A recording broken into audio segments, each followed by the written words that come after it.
Olá, amigas e amigos, estamos começando mais um programa Saúde e Companhia. Esse programa é apresentado por mim, Renato Silva, professor da Faculdade de Medicina e chefe da Unidade de Transplante de Fígado do Hospital de Base. E pelo professor Domingo Marculino Braille. Professor Braille é professor emérito da Unicamp e da FAMERP. E esse programa, vocês já sabem, ele chama-se Saúde e Companhia, porque nós sempre temos aqui na bancada um profissional experiente que vai trazer informações para você cuidar melhor da sua saúde e da sua família. Hoje nós temos aqui o professor Fernando Nestor Fázio Júnior. Ele é nascido em São José do Rio Preto, é um orgulho da nossa instituição, porque nela ele se formou, fez a sua graduação em 1987, correto, certo? Depois fez o seu mestrado em 2006 e seu doutorado em 2008. E depois ele fez o seu pós-doutorado no Hospital John Hopkins, em Baltimore, nos Estados Unidos. Então, é um homem que tem uma formação ampla e tem como foco de seu estudo a sexualidade masculina. Mas antes de nós entrarmos na área específica do professor Nestor, eu gostaria de perguntar a ele, Nestor, o que é um órgão reprodutor? Explica aqui para a população. Bem, o órgão reprodutor, e veja que o homem, ele necessita do testículo, que é o local onde você tem a produção dos espermatozoides. Mas isso é algo bastante complexo. Tal como a mulher, o homem é extremamente complexo na necessidade de ele poder ter o seu órgão reprodutor e a sua capacidade de reproduzir de forma correta. Veja você que, historicamente, no passado longínquo, normalmente era atribuído às mulheres os grandes problemas no tocante à fertilidade. E isto, principalmente nas grandes conquistas, os grandes impérios, Império Grego, Império Romano. Por quê? O homem, ao ter ereção, o pênis está rígido, ele ejacula. Então, teoricamente, para a visão do momento, estava tudo correto. Tudo o resolvido. Homem está perfeito. Na verdade, era a mulher que não pegava a cria, era a mulher que não engravidava, e isto fazia com que, na época, que era necessário reforçar a comunidade, os exércitos, porque as guerras eram muito proeminentes, era necessário procriar. E, pensando nisso, quem sempre levava a culpa era a mulher, como se tivesse o útero seco. E isto fez com que houvesse a hegemonia, o poder do homem, por muito tempo, como sendo a verdadeira condição de que ele era correto, e, na verdade, só depois de muito tempo é que viemos a saber que a avaliação do líquido que o homem ejacula, que é o líquido seminal, é que tem o valor de ter o poder de ter grande número de espermatozoides em qualidade, para que ele possa, então, fecundar a sua parceira. Então, essa é uma situação que, no passado, roubamos muito da condição feminina. Isso é um dado histórico interessante. Quando é que isso começou a mudar? Não é? Quando é que, historicamente, começou-se a estudar, dizer, olha, apesar do homem ter fertilidade, ser erétil, não é só este o papel fundamental em sim, a mulher não pode sempre estar levando a culpa da busca da fertilidade. Isso mudou, foi no século passado? No século passado, nós tivemos as grandes conquistas. E o interessante é que a evolução médica, ganhávamos o corpo em conhecer os órgãos, depois começamos a conhecer os tecidos, conhecer a célula e conhecer as moléculas. E a partir de que a microbiologia teve uma expansão, conheceu-se a qualidade do líquido espermático. Mas se eu remeter um pouquinho à história, veja você que já no Império Grego e lá no grande Império Egípcio, já se tinha alguma noção até da contracepção, de como não conseguir gravidez. O homem notou que se ele bloqueasse aquele líquido que ele ejaculava no interior da vagina das parceiras, e veja, o sal foi utilizado em grande quantidade como um meio, uma barreira para evitar isso.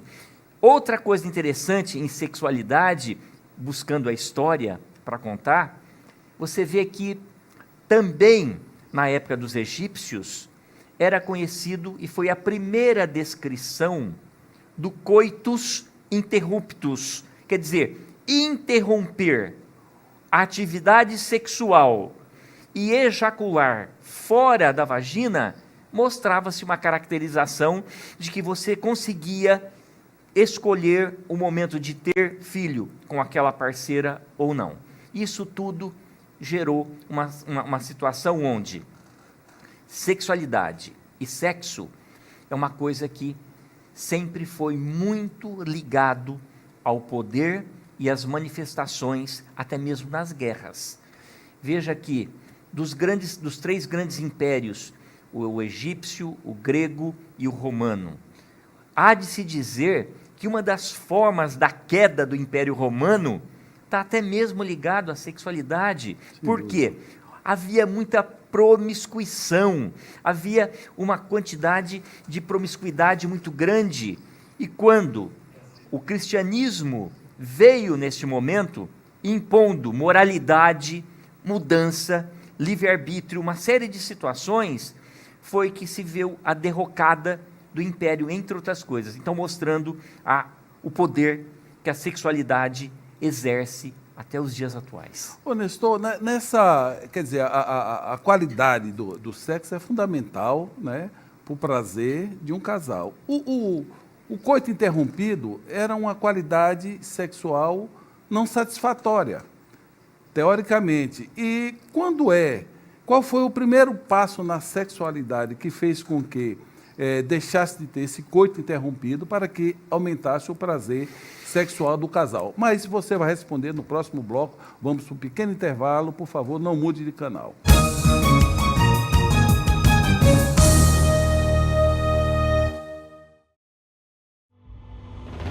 Respeito ao ser humano, credibilidade, ética, transparência e atendimento humanizado. Esses são valores que fazem da Unimed São José do Rio Preto uma empresa modelo no mercado de planos de saúde no país. Mais de 250 mil clientes. Plano com a mais ampla rede de atendimento. 1.400 médicos. Primeira cooperativa do sistema Unimed a conquistar o selo de acreditação em qualidade concedido pela ANS e atualmente reacreditada com nota máxima. Uma das 150 melhores empresas para se trabalhar.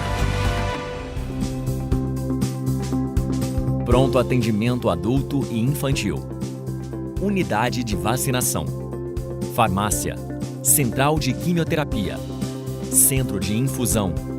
Unimed Lar. Clínica Lar. Medicina preventiva. Núcleo de atendimento multidisciplinar.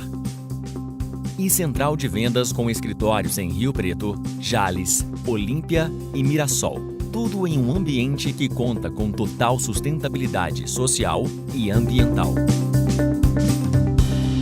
A vida é feita de planos e o nosso é sempre estar ao seu lado. Cuidar de você. Esse é o plano. Unimed São José do Rio Preto.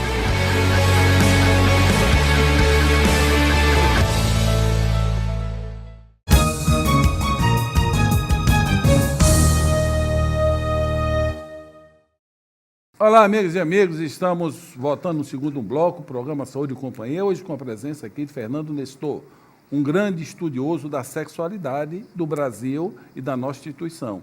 E ele contava aqui, historicamente, a respeito do coito interrompido, que isso, claro, que trazia uma deficiência no prazer masculino e, com certeza, feminino. Quando é que mudou, Nestor, isso? Qual foi o ato que mudou? Vamos lembrar que o coito interrompido gera uma sensação de negatividade. Parece que você não completou a atividade sexual de uma forma natural e correta. Foi uma das grandes conquistas também do século passado, a pílula anticoncepcional. Então, o mecanismo onde, mais uma vez, dentro da sexualidade, a gente acaba utilizando-se dos conhecimentos de toda a anatomia feminina, de toda a morfologia e fisiologia feminina, para que ela, ao utilizar uma medicação que interrompia a possibilidade dela ovular, fazia com que a atividade sexual ganhasse, neste período, muito mais satisfação, prazer, do que a necessidade de procriar. Vem de ideias, inclusive, de informações onde aquela situação de manter uma quantidade de números de família e de você poder manter aquela família com o número que você queria, isto veio a completar. Nós sabemos muito bem que a Igreja Católica é totalmente contra esses métodos anticoncepcionais, mas foi a forma que o casal moderno encontrou para poder criar esse balanço entre satisfação, harmonia, um bom-estar e poder escolher o número de filhos que quer ter. Vou usar um termo bem moderno, empoderar. Isso empoderou a mulher. Sem a dúvida. pílula libertou a mulher. Sim, então vem aí mais uma etapa da vida que é uma grande conquista. É a mulher saindo das condições que ela sempre foi colocada como inferioridade, como trabalho de casa, o cuidar dos filhos, e permitiu que a mulher entrasse no mercado de trabalho, ocupasse em posições extremamente importantes e fizesse com que a sociedade tivesse um balanço, uma divisão extremamente importante, democrática, e foi uma conquista, sem dúvida nenhuma. E poder decidir a própria sua vida, se você quer ter filhos, quantos filhos. E quantos filhos? Ô, Nestor, existe alguma... Nós temos o clitóris, né, que é um dos órgãos feminino, e nós temos o pênis. Existe alguma relação anatômica de tipo de tecido entre um órgão e o outro, masculino e feminino? Sem dúvida nenhuma que a região clitoriana é uma região extremamente inervada da mulher, muito semelhante à glande, que é a parte distal do pênis do homem. São situações onde toda a condição eretogênica, toda a condição de excitabilidade, toda a condição de que o ato sexual tem que ser trabalhado de forma que a busca da sua qualidade sexual, a busca do prazer, tenha seus estímulos em locais corretos. É bem verdade que a mulher não é exclusivamente clitoriana. Claro. Isso fique bem claro. A mulher tem múltiplos pontos importantes a serem tocados. A mulher, ela tem que ser tocada, ela gosta muito da sonoridade durante a atividade sexual. No entanto, o homem, um pouco diferente da mulher, o homem tem uma condição que parece menos complexa, mais rústica, porque o homem é muito centrado no seu pênis. Toda sensibilidade, toda virilidade e toda condição para ir para um ato sexual com mais segurança é quando o homem, inclusive, sente que a sua ereção é vigorosa, é rígida e ele então vai para a atividade sexual. São coisas que foram criadas pelo homem, mas que a sexualidade gostaria que fosse um pouquinho mais democrática, que o encontro de dois corpos, a comunicação entre eles, a troca de carinho entre eles, transformassem a ereção e com isso viria a atividade sexual saudável. Mas o homem, este ser, ele é totalmente diferente. Ele precisa estar com o pênis rígido, firme, para poder ir para a sua atividade sexual. Mas alguém já falou que Deus fez isso, né? Fez a mulher, a excitação da mulher é muito mais complexa, do homem muito mais rápido, o homem muito mais afoito, e com isso talvez tenha um equilíbrio muito grande. Mas, Nestor, deixa eu te perguntar aqui uma coisa. Se você imaginar que nós temos tecidos iguais, não é? Pelo menos em uma parte da sexualidade, por que a ciência ainda não desenvolveu medicação, ou se existe eu ainda não a conheço, que traga mesmo potencial que ele tem para atuar no órgão masculino, não é? Então, existe já uma farmacologia que ajude a sexualidade feminina? Tentou-se. Esta foi sempre uma busca incessante, principalmente em busca de fazer com que o desejo feminino tivesse uma manifestação mais tranquila, uma melhor performance. É comum a queixa dos homens em consultório do urologista de que, poxa vida, minha mulher não tem muito interesse, eu que tenho que procurar.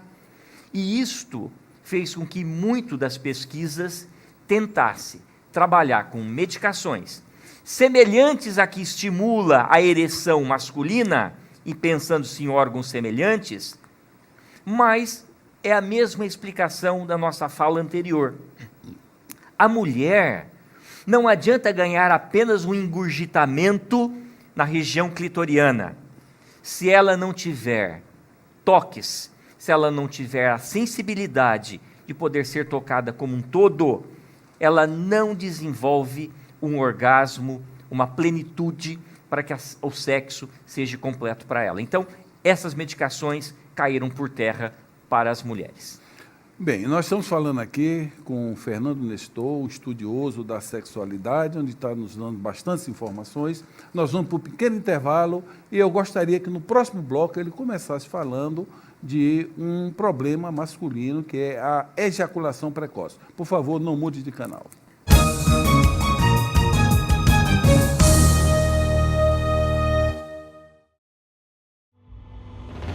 Respeito ao ser humano, credibilidade, ética, transparência e atendimento humanizado. Esses são valores que fazem da Unimed São José do Rio Preto uma empresa modelo no mercado de planos de saúde no país. Mais de 250 mil clientes. Plano com a mais ampla rede de atendimento. 1.400 médicos. Primeira cooperativa do sistema Unimed a conquistar o selo de acreditação em qualidade concedido pela ANS e atualmente reacreditada com nota máxima. Uma das 150 melhores empresas para se trabalhar. Pronto atendimento adulto e infantil. Unidade de vacinação. Farmácia. Central de quimioterapia. Centro de infusão. Unimed Lar. Clínica Lar. Medicina preventiva. Núcleo de atendimento multidisciplinar. E central de vendas com escritórios em Rio Preto, Jales, Olímpia e Mirassol. Tudo em um ambiente que conta com total sustentabilidade social e ambiental. A vida é feita de planos e o nosso é sempre estar ao seu lado. Cuidar de você. Esse é o plano. Unimed São José do Rio Preto.